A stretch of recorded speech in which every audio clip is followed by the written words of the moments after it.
Hey everyone, I hope you're all having a fantastic day today. And today I want to talk about 21 lessons for personal growth for this year. Now, why am I talking about this stuff? Well, my birthday's in a couple of days of time of recording. And usually this is an opportunity for me to really reflect and think about what things ground me. What are things that allow me to make certain decisions that accelerate my growth?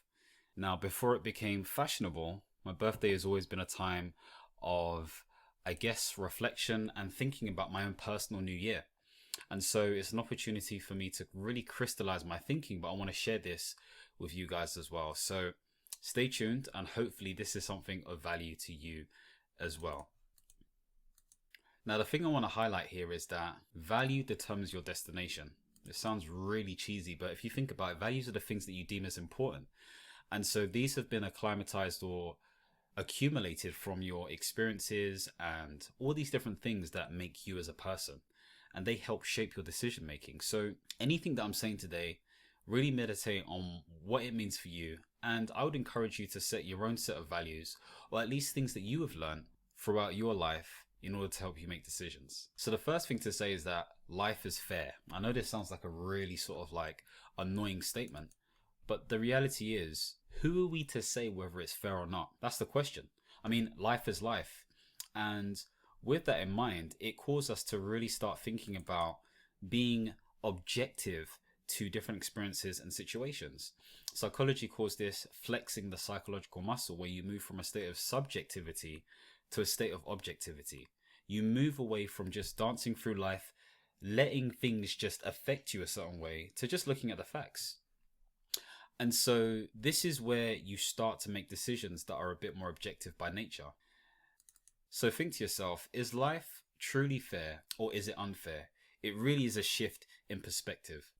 The second thing is, who you know is more celebrated than what you know. What do I mean by this? Now, we live in a world that really celebrates people who are associated with somebodies, okay? And this is really linked to our desire to seek status. We think about, we all have an ego, so to speak, and that links to that whole sense of, status chasing, so to speak. But unfortunately, what this does is creates some form of fluff and inflated air, okay? It doesn't really mean anything. It's a false sense of narrative. And so it's not to say that association isn't important, it is, but it's striking the right balance between the two. Okay, I'm really understanding, okay, cool, yeah, I know I need to have certain associations with me, X, Y, and Z, but I also need to provide value.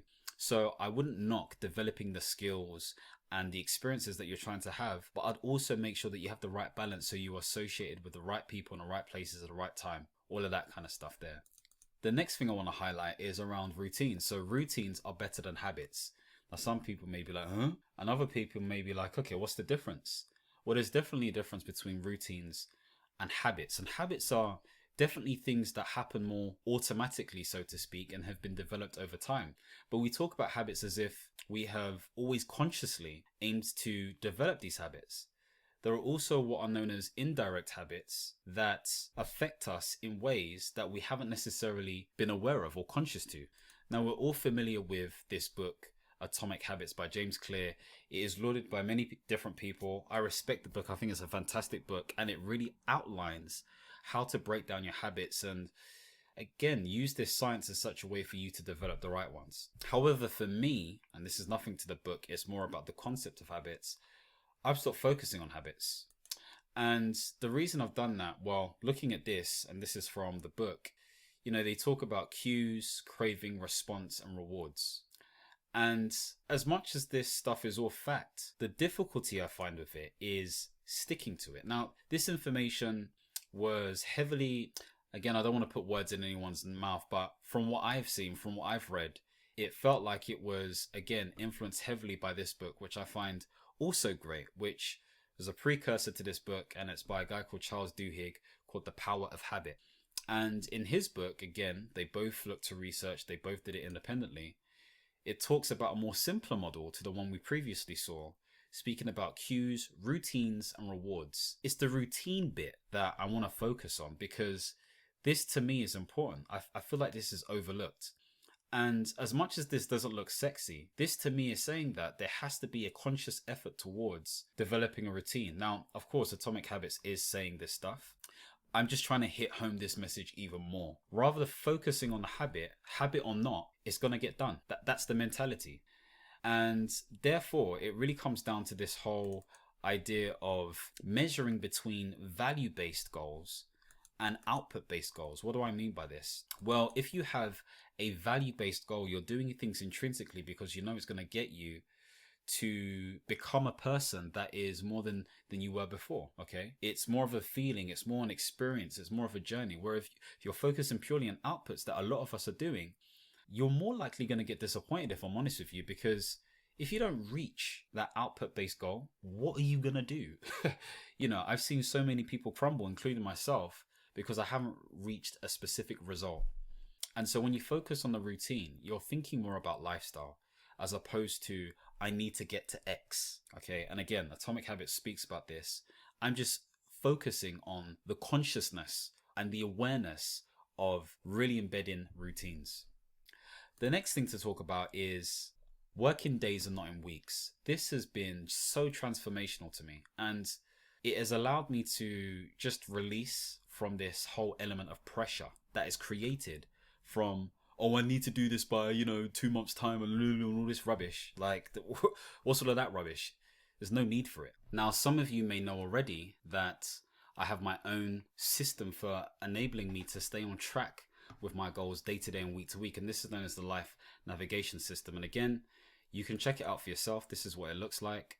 And I mean, this is really the dashboard, but it creates less pressure for me. I mean, I've been able to stay on track.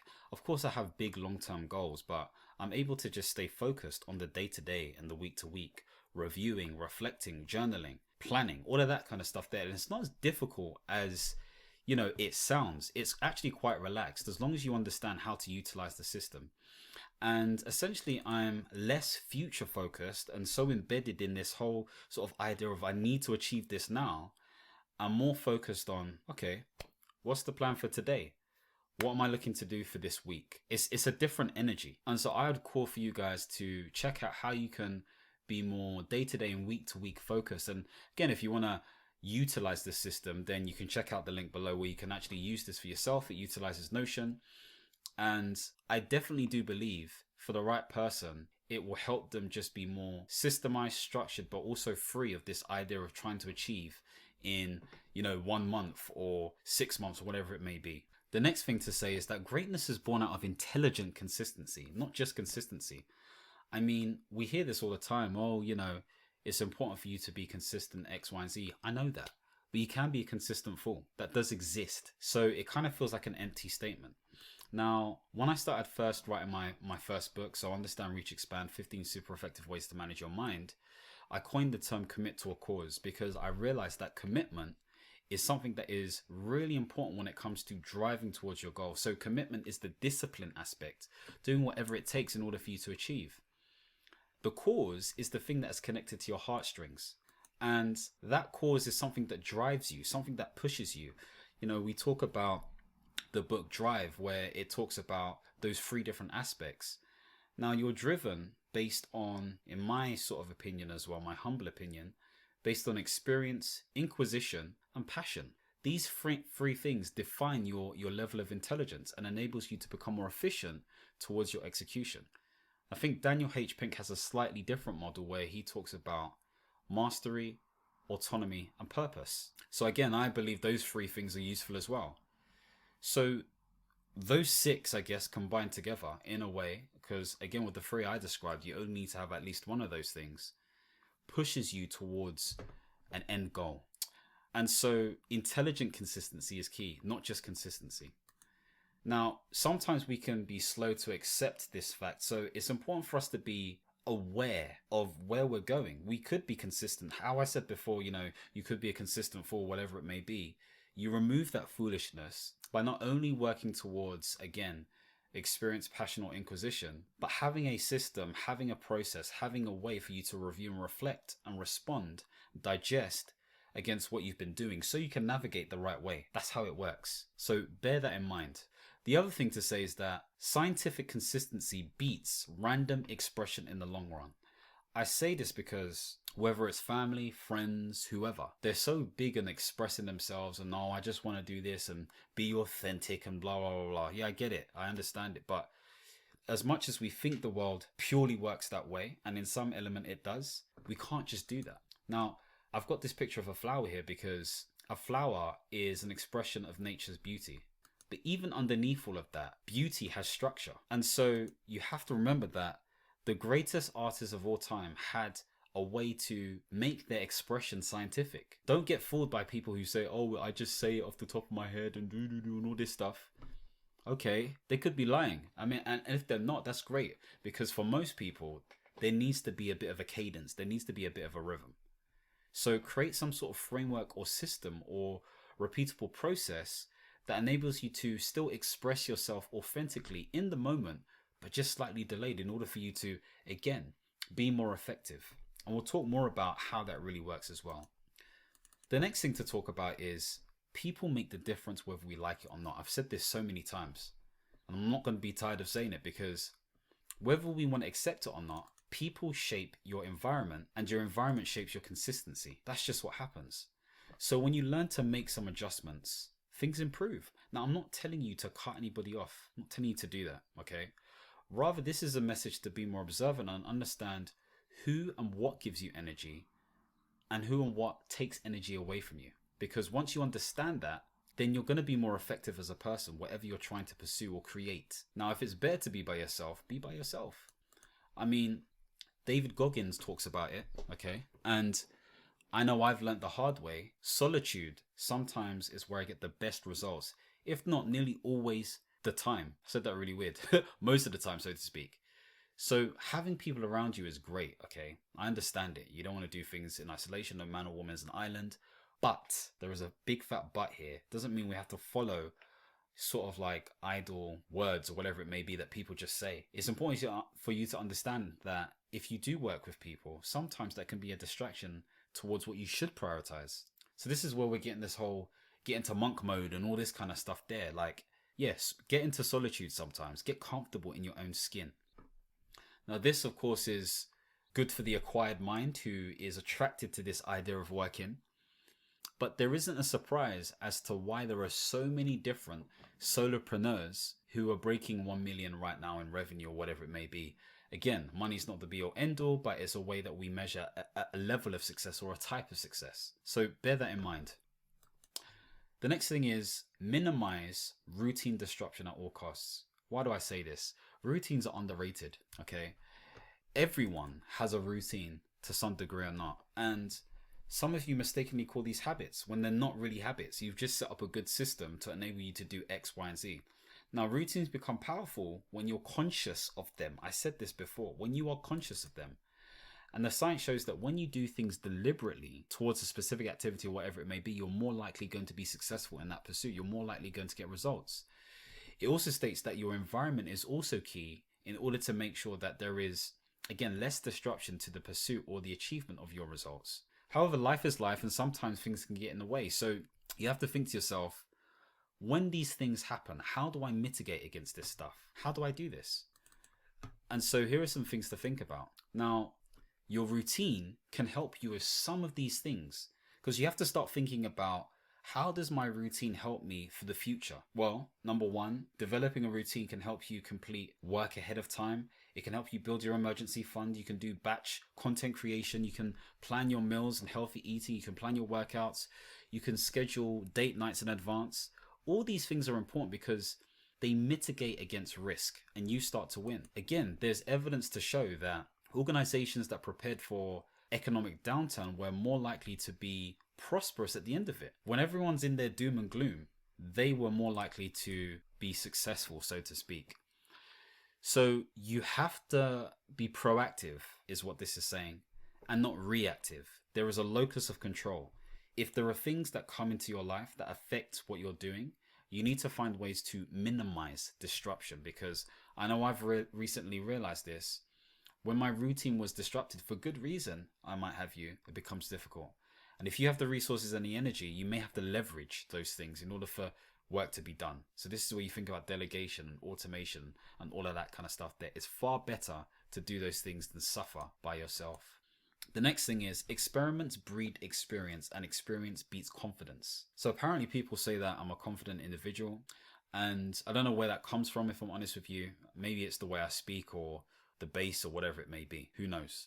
However, what I do know is that reflecting upon this, there is something to be said about my level of curiosity. And I've always come to this point of saying that life is just one big fat experiment, in my opinion. And so there should be less fear about trying to do things. Now, maybe that curiosity comes across as confidence. And it's my perspective that has led me to being seen as a confident individual, so to speak. It doesn't really mean much to me, but it's approaching life with less pressure if you're looking between the two different perspectives. Now, here's a question for you. I mean, is it better to essentially give a speech based on your experiences, or is it better to give a speech based on stuff that you've learned? It's the first one, because you don't have to think too hard about it. You're just talking. And so if you can find ways to mix experience with, again, expression, it will become easier for you. Now, obviously at the beginning, there is a bit of an apprentice stage, and you develop and become an observer and all these different things there. I understand there is a time and place for that. And the book Mastery talks about this by Robert Greene. But you have to remember that it doesn't need to be so much pressure. When you sit into your authenticity, and I'm not talking about raw emotion, there can still be a level of self-monitoring, that you are more likely going to overcome this idea of imposter syndrome. So just bear that in mind. It's just really deep what I'm trying to say here. The next thing is believe in more. Believe in more. I need to say this to myself. Believe in more. I want to thank my mother and my sister for instilling this in me, and also my partner as well. They're always saying you don't believe in yourself enough. Believe in more. I'm saying this to myself right now as I'm looking directly at this camera. Belief is the cornerstone of all our desires. Whether you want to see that as cheesy or not, it's still true. And in reality, it seeds the plants, or it plants the seeds, or whatever it may be. It is the initial seed to growing the oak tree. That mighty oak tree that we all talk about.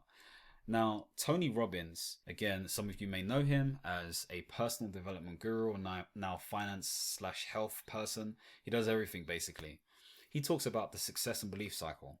And essentially it goes like this. You have this sense of potential, okay, which really instills this threshold of you taking action.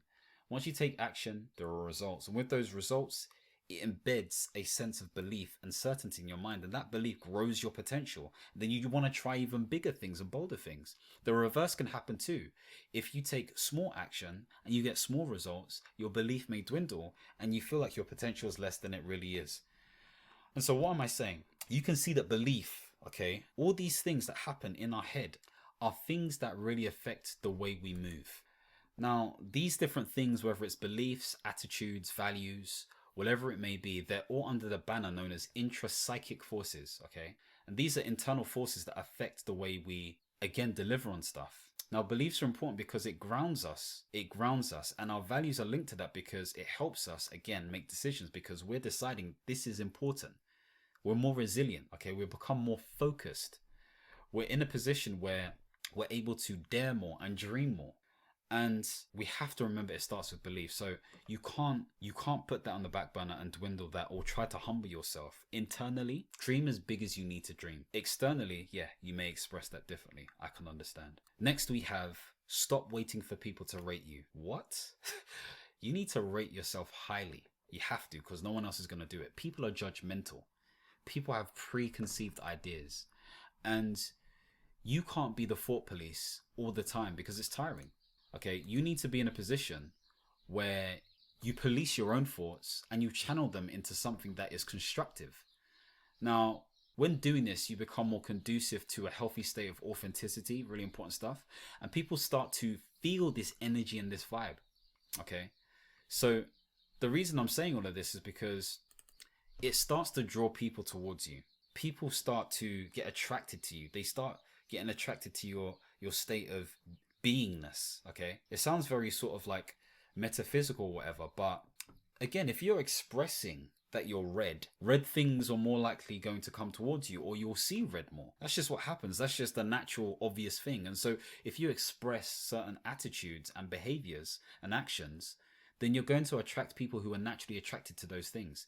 It's known as complementarity within the whole sort of like psychology and change management world, etc., etc. So yeah, don't be afraid to rate yourself. Don't wait for people to rate you. The next thing to say is that people lie. Come on. I'm not going to play. People like to lie. I'm sure you've heard many people lying in front of your face and you know they're lying. And people love to lie sometimes. Now, there's this great book called The Lies We Tell Ourselves. It really slaps you in the face with the reality of lying. And it breaks down how people lie, the reasons why people lie, what different types of lies there are, etc., etc. And these are all excuses to run away from hard work, so to speak. Now, it's better that you assume that people are going to lie. And this is not having a pessimistic view, okay? I would argue it's being realistic. And it's less about trust and more knowing how to deal with disappointment. Because if you can recognize this as part of the human condition, then you're in a position, a situation where you have a bit more freedom and you're able to maneuver slightly differently. It's less of a tragedy, so to speak. Now, you can usually discern people lying through behavior and social and emotional cues, so to speak, and physical cues.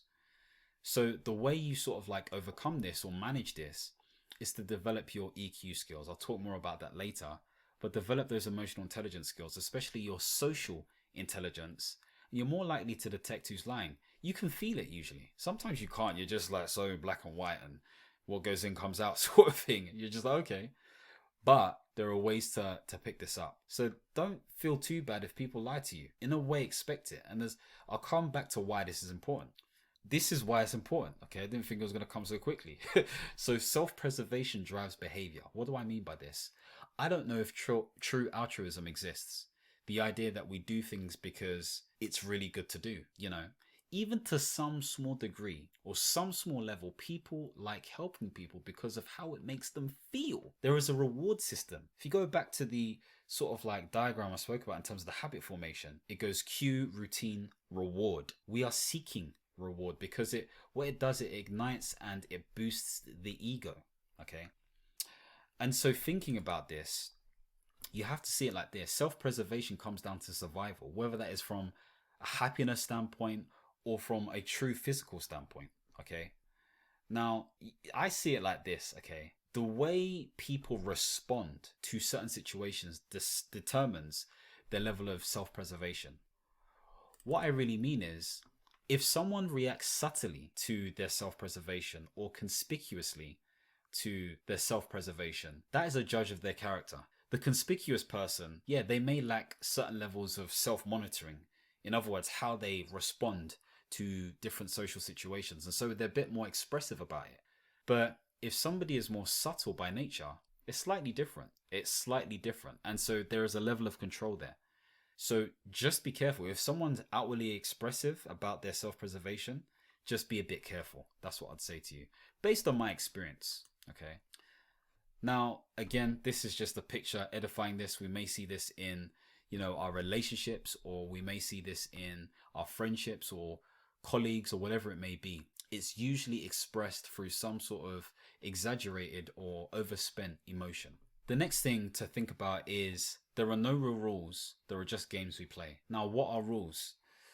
I guess rules are how we socialize, living with expectation and a sense of utilitarian peace. That sounds really fancy, but it's just another way of saying, how can we get the best form of peace for the most types of people? And how can we sort of like disperse it into society, like so that we kind of know what's happening altogether? That's basically what that means. They are essentially constructed and conservative ideals that shape behavior. If you think about policy, if you think about sort of like, things that pop up in the workplace and, all these different rules and stuff, it prevents certain behaviors from happening. But the way I see it is, although this stuff is really good and it keeps things civilized, why do we just have to look at the box? What about outside of the box? Why is there a box in the first place?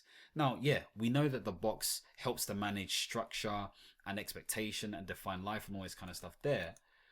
But we need to learn also to think outside the box using creative and critical thinking. And when this is done in the right way, this is when you can start to be even more successful based on what you define success as. What I mean is anything done successfully is abnormal. It's not normal because that's not its natural state. It has to be different. And so in order for you to think differently, you need to look outside of the box. Try to understand the rules so well you know how to work outside the confines of the rules. Now obviously I'm not advocating illegal activity by any means. What I am saying though is that there is a way to win in life if you again look outside of the box, because there's all this other space. Now the one rule to this ironically is that don't harm yourself or other people in the process, otherwise there's no game to play. So I think that's a pretty important rule. The next thing to say is that there is always someone doing less than you and making more money. Always. I mean, contracting taught me this. And you know, although there are slight nuances in, let's say for example, contracting and all these other things, this is all based on risk. The market values risky individuals over the idea of safe individuals. And when I say values, I'm talking about in terms of how much they pay them. This is because they usually come with some sort of experience that is crystallized as perceived value. This could be project management experience, this could be program management experience, whatever it may be. Now, before I get into it, again, as you guys know, I talk about contracting and how you can become a contractor. So if this is something that you're interested in developing or becoming or transitioning into, especially if you're within the UK, then make sure you click the link down in the description and find out more information in terms of how you can access material that will help you be more effective in your transition. So yeah, check that out definitely. So moving on, we want to move on to this whole idea of how good communication is an underutilized skill. Okay, there's a lot of people who don't know how to communicate. Lots. There are so many people who have poor communication. And really this comes down to poor emotional management. When we think about leadership, when we think about conflict management, when we think about influence, this is all how we manage emotions, okay? Really and truly in the moment. This is why we have emotional intelligence. And so it comes down to, again, not bearing excuses on our past. There are so many people who say, oh, I'm like this way because my mom and my dad or my siblings or my teacher, blah, blah, blah. There are billions of other adults with the same excuse. That's the truth. Billions. Doesn't mean I don't have empathy. But what it does mean is that there has to be some development of an awareness that moves people into a state of self-management. There has to be. Now, people only know what they know, so I'm empathetic from that standpoint. But we can't just live in excuses. It's almost like you're telling me something, but then you get to a point where it's like, okay, do something about it, you know? I know these things take time. Being a trained coach, I understand the 7 steps of change, so to speak, and how much time it can take. But hopefully you listening to this will have some sort of inspiration to take the right course of action where you need to. Now, I would argue that you need to go and do some learning so that you can become somewhat aware of this. I would check out, again, the Emotional Intelligence book by Daniel Goleman, who popularized the term back in 1993 or 1995. I don't remember which one. There's also Emotional Agility, which talks about how you should respond in situations that are not favorable to you as well. There's also different interventions you can take. So, for example, practicing public speaking or getting a coach or mentor or therapist, making sure that you exercise so you understand the nuances of your body and respond to them appropriately at the right time, right place, in the right way. There's also making sure that you journal, okay, and you reflect in certain ways so that, again, you are ascribing to or crystallizing consciousness onto a page so that you can become aware of it, so that it doesn't just float into the ether, so that you can review and reflect back on these different things. All of this stuff is important. Asking yourself deep metaphysical questions as well, or existential questions, is also important because it keeps you on your toes and it allows you to come back to this sense of identity. Who do I say I am? Who do I say I am? Communication is at the cornerstone of everything. So learn to communicate with yourself and to communicate with others as well. So hopefully that's, again, giving you some sense of how you can improve your communication. Number 17, clarify the value your friends have. Okay, clarify the value of your friends. This is an important one because sometimes we have friends by default. Now, there is this book called The Psychology of Friendship, which basically states that in order to be friends with someone, there must be some sort of perceived value. And this is from a non-romantic standpoint. Sounds a bit crazy. So here's my kind of like list that I just put together a couple of hours ago. Okay. So are your friends emotionally intelligent? Okay. Do they have self-awareness? Do they have self-management? Do they have social awareness? Do they have social management? Are they motivated? That's what emotional intelligence is. Are they ambitious? Are they helpful? Are they holistic by nature? So can you talk to them about pretty much anything? Like, or can you talk to them about enough things to have a conversation? Are they encouraging? Are they grounding as a person? Are they social? Okay, maybe you just want to socialize and have fun with these people. Are they sensible? Do they smack you back into reality? And look, if your friends don't fit into any of these things, then I'm sorry. That's all I can say to you. I'm sorry. But really, they should, okay, in some way, shape, and form. And it doesn't have to be all of these things, by the way, at least one of them. Now, choose which one you rank highest based on what you're aiming to be in life, not to do or to achieve, but to be. And really rank what is really important to you. Maybe some have a similar level of rank, but which one is really important to you? Now look at your friendships and see, based on what is important to you, does your friendships reflect that as reality? Does it reflect it? And if not, you've got some serious prioritizing to do, okay? Again, I'm not saying cut anyone off unless you really need to. What I am saying is think back to your relationships. Next thing is, most people are logical. Why am I saying this? Well, there are some really rude and annoying people in this world, okay? Sometimes you can't follow their logic.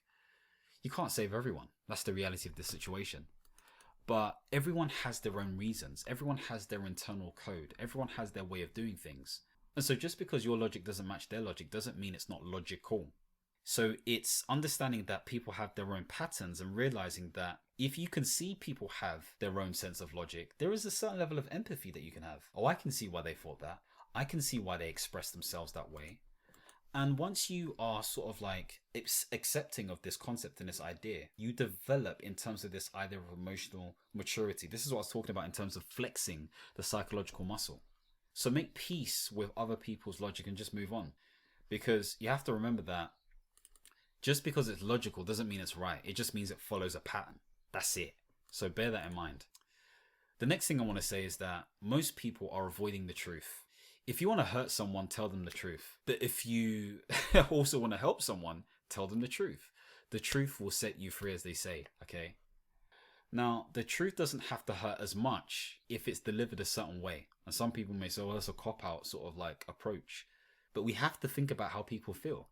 My advice, for me at least anyway, and for people who are inclined to be similar-minded, run towards the truth. It's easier in the long run, I promise you. Run towards it. And if it gets difficult to run towards the truth, and this is where you get the right support, this is where having the right friends becomes even more important because, again, they can either waste your time or enhance your life. So try not to be held back by the truth and try to investigate what the truth really is for you, because it feels less heavier when you're moving through life. The next thing is that life is health. What do I mean by this? As morbid as this sounds, we are dying every day. We're dying every second. And there's nothing we can do about it at all. We can slow it down if probabilistically, fewer things interfere with our inevitable death. But things really start to accelerate from 30-year-olds onwards. What do I mean by this? Well, there have been studies that have shown that there is neurodegenerative diseases that may start or form in your early 30s, initially undetected, so to speak. Now, we've seen things like type 3 diabetes pop up, and this is induced through intoxication of high sugars and carbohydrates. So this is through poor diet and exercise. So all of this stuff is just a reminder to say, treat your body with respect. Again, treat your body with respect. Again, as I'm saying all of this stuff, I'm not just saying it to you as some form of mentor or whatever. I'm saying it to myself. Treat yourself with respect. And the message to hit home here is that you need to make sure that you eat well, sleep well, and move well. Do everything in your gift. Think about Maslow's hierarchy of needs to make sure that you protect those assets. Lesson number 21. You have two voices in your head. You have two voices in your head. Two. We can see it this way now. Yeah. What do I mean by this? Well, essentially, the way I describe it is like this, okay? We have a rational voice, which is like an adult voice that we have in our mind, okay? Really sort of like guiding us with strategy, logic, rationale. And we also have a child voice, which has the same energy as a child, has the same passion, is determined, has ego, all these different things there. Now, it's very similar to the developments of Dr. Stephen Peters in his book, Path Through the Jungle, and earlier popularized by his book, The Chimp Paradox. So I've pretty much used that same sort of analogy. Now, understanding the difference between the rational, logical, and strategic adult and the more passionate, egotistical, and again, more emotional child or baby, you need to understand that there needs to be a way to work together. One's not better than the other. Now, the child may be more out there and outlandish and get its way because, sometimes it's peaceful that way. But the adult needs to find ways to, again, manage and develop this child, okay? The child will always be a child and the adult will always be an adult. So it's about finding ways to work together, okay? Now, this is how we can get to a point at, again, achieving what we need to achieve, because the child is very good at pretending to be an adult. It may grow up to be, again, a teenager, whatever it may be, but it still has the same mentality. It just says things with more of an adult, I guess, lens, or it sounds like it does at least. So you really need to discern between what is truly adult in your mind and what is truly child, and bring them together so they manifest into something channeled that is powerful. Now, this is the book that you can check out, which gives you a detailed explanation behind all of these concepts from a psychological standpoint. So what are the lessons learned? The reality is there are none. There are no lessons learned to learn in this session, apart from if you want to go back and check this stuff, then make sure you do it, because again, these are the concepts that have helped me in my last couple of years really sort of like solidify and get me the growth that I need to get. Now, of course, if you want a way to sort of like channel your thinking and your activities and all those different things there, this is my life navigation system that I spoke about before. It's super powerful, it's super helpful, and again, it's something that is utilized on Notion, which helps structure my day-to-day. I don't really need fancy software or anything like that. So again, check out the link below for more information on this. Now, if you found this helpful and you want to find out more information around portfolio careers, life management, and positive psychology, make sure to subscribe and hit the notification bell. As always, my friends, understand, reach, and expand. Peace.